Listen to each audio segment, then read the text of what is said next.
Good morning, students. This is Naz, and today's topic is leukocytes. Leukocytes are also known as white blood cells, that is WBC, and they are colorless due to the lack of hemoglobin. अब देखिए students, leucocyte को हम लोग WBC के नाम से जानते हैं. Okay students, WBC stand for white blood cells. Leucocyte का दूसरा नाम वाइट ब्लड सेल्स है. अब ये कलरलेस होता है स्टूडेंट्स. कलरलेस क्यों होता है? क्योंकि इसमें हीमोग्लोबिन नहीं पाया जाता है. Okay students, they are nucleated and are relatively lesser in number, which average 6,000 to 8,000 millimeter of blood. अब ये स्टूडेंट्स ये न्यूक्लिएटेड होता है. आप जानते हैं दुनिया में जितने भी सेल है उसके सेंटर में क्या पाया जाता है? न्यूक्लियस. तो ये भी न्यूक्लिएटेड सेल है. ओके स्टूडेंट्स, और नंबर की बात करोगे तो ये आरबीसी से थोड़ा कम है नंबर में. ओके स्टूडेंट्स, आरबीसी ज़्यादा था तो ये लेज़र होगा. तो कितना है, कितना पाया जाता है? 6,000 to 8,000 millimetre of blood. Okay students, leucocytes are generally short lived. अब देखिएगा स्टूडेंट्स इसका लाइफ स्पेन के बारे में. तो इसका लाइफ स्पेन आप देखोगे तो 3 to 5 डेज ओनली होता है. तो स्टूडेंट्स, कहाँ आपका आरबीसी का 120 डेज और डब्ल्यूबीसी का 3 to 5 days only. We have two main categories of WBC, granulocyte and agranulocyte. अब आपका ल्यूकोसाइट दो प्रकार का होता है स्टूडेंट्स. ग्रेन्युलोसाइट है और दूसरा एग्रेन्युलोसाइट. अब ग्रेन्युलोसाइट और एग्रेन्युलोसाइट क्या होता है स्टूडेंट्स? अगर हम सेल की बात करते हैं स्टूडेंट्स तो इसके साइटोप्लाज्म में ग्रेन्यूल्स प्रेजेंट होंगे. तो ये क्या कहलाएगा? Granulocyte.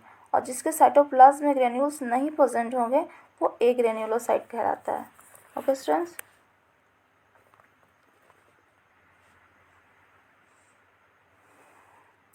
Neutrophils, eosinophils and basophils are different types of granulocyte. ठीक है, ग्रेन्युलोसाइट के अंदर में 3 आ जाते हैं स्टूडेंट्स. ठीक है, एक आपका न्यूट्रोफिल हो गया, दूसरा इओसिनोफिल्स हो गया, तीसरा बेसोफिल्स हो गया. ये ग्रेन्युलोसाइट के अंदर आते हैं. While lymphocytes and monocytes are agranulocytes. और एग्रेन्युलोसाइट के अंदर 2 आता है, एक लिम्फोसाइट हो गया स्टूडेंट्स और दूसरा मोनोसाइट्स हो गया. Okay students, neutrophils are the most abundant cells, 60 to 65% of the total WBC. अब देखिए स्टूडेंट्स, न्यूट्रोफिल की हम लोग बात करते हैं तो सबसे ज़्यादा पाए जाने वाला है. ठीक है, न्यूट्रोफिल की अगर हम बात करते हैं तो सबसे ज़्यादा अबंडेंट होता है, 60 to 65% पाया जाता है. ओके स्टूडेंट्स, एंड बेसोफिल की अगर बात करते हैं तो ये लिस्ट है. ठीक है, सबसे कम पाए जाने वाला है, 0.5 to 1% ओनली. ठीक है, कितना पाया जाता है? बेसोफिल 0.5 to 1% पाया जाता है.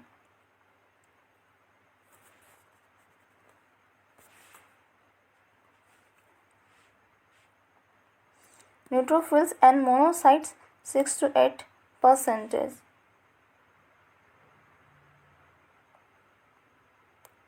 are phagocytic cells which destroy foreign organism entering of the body. अब देखिए स्टूडेंट्स, न्यूट्रोफिल एंड मोनोसाइट का फंक्शन. आपका न्यूट्रोफिल और मोनोसाइट जो होता है 6 to 8% पाया जाता है और इसका फैगोसाइटिक इन नेचर है स्टूडेंट्स. ये ठीक है, ये क्या है? फैगोसाइटिक सेल्स है. जब भी कोई फॉरेन पार्टिकल्स यानी कि कोई पैथोजेंस हमारे बॉडी में एंटर कर जाता है स्टूडेंट्स तो इसको क्या कहा जाता है? इसको खा जाता है. दैट्स वाई इसे फैगोसाइटिक सेल कहते हैं. Basophil secretes histamine, serotonin and heparin etc, which are involved in inflammatory reaction. अब देखिए स्टूडेंट्स, बेसोफिल्स का क्या फंक्शन है, ये हिस्टामिन, सीरोटोनिन एंड हेपरिन को रिलीज करता है। ओके स्टूडेंट्स, जो रिस्पॉन्सिबल होता है इन्फॉर्मेटरी रिस्पॉन्स में, ये हेल्प करता है। इजोनोफिल्स 2 to 3% resist infection and are also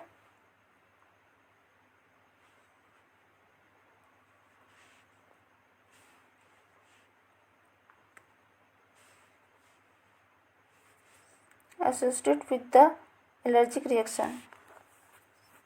ठीक है,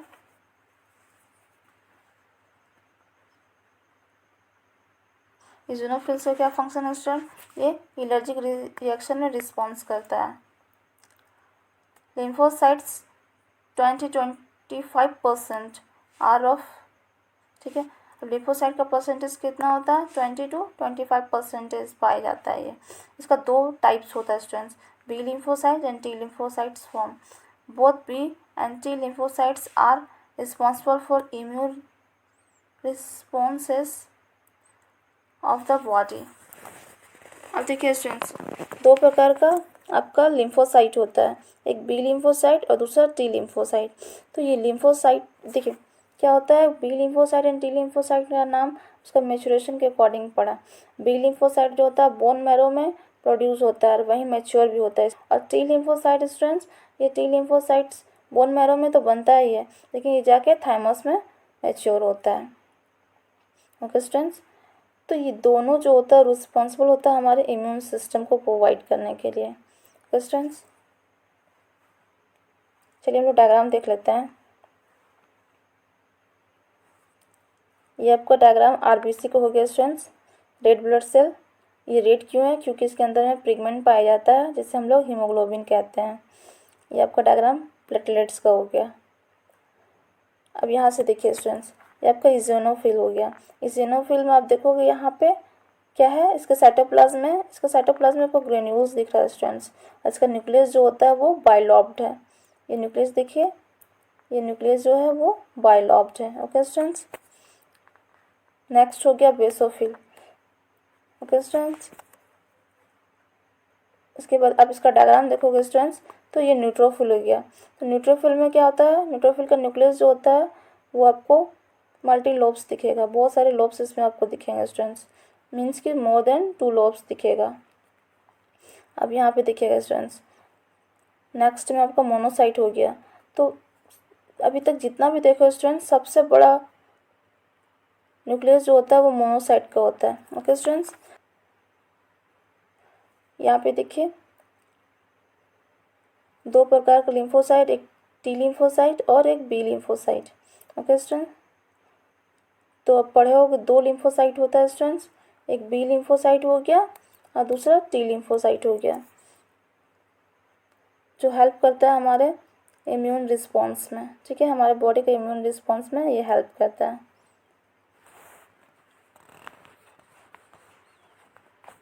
चलिए अब हम लोग प्लेटलेट्स के बारे में पढ़ लेते हैं। Platelets are also called thrombocytes.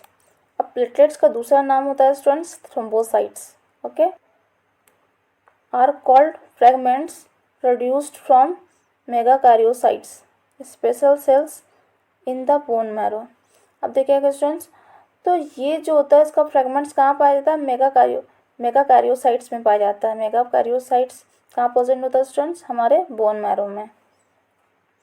Blood normally contains 1,50,000 to 3,50,000 platelets millimetre cube. अब ब्लड में आप देखोगे स्टूडेंट्स, तो प्लेटलेट्स का कितना परसेंटेज है, हमारे ब्लड में प्लेटलेट्स कितना परसेंटेज में पाया जाता है स्टूडेंट्स, तो 1,50,000 से 3,50,000 प्लेटलेट्स पाया जाता है मिलीमीटर क्यूब में। Okay students, platelets can release a variety of substances, most of which are involved in the coagulation or clotting of blood। अब प्लेटलेट्स जो पाया जाता है स्टूडेंट्स, उसका क्या फंक्शन है, तो प्लेटलेट्स का फंक्शन होता है ये कोगुलेट या क्लोटिंग करने में हेल्प करता है। जब भी हमें कभी माइनर कट हो जाता है ना स्टूडेंट्स, लाइक अगर हम किचन में सब्जी काट रहे होते तो माइनर कट हमारे हो जाता है, तो उस टाइम क्या होता है, उस समय हम लोग ज़रूरी नहीं कि हर कट में हम लोग क्या करते हैं, बैंडेज लगाते हैं।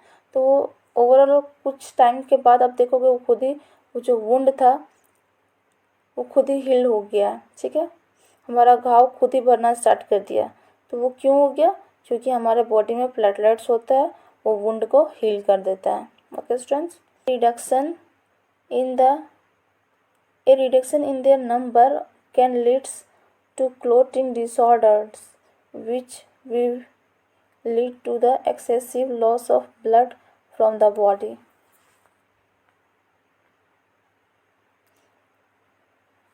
देखिए स्टूडेंट, अगर इसका नंबर में रिडक्शन हो जाएगा, इसका नंबर में अगर कमी आ जाता है तो क्या होता है, क्लोटिंग डिसऑर्डर हो जाएगा। ठीक है, एक प्रकार का क्लोटिंग डिसऑर्डर हो जाएगा, जिसकी वजह से हमारा एक्सेसिव लॉस हो जाता है ब्लड हमारे बॉडी से।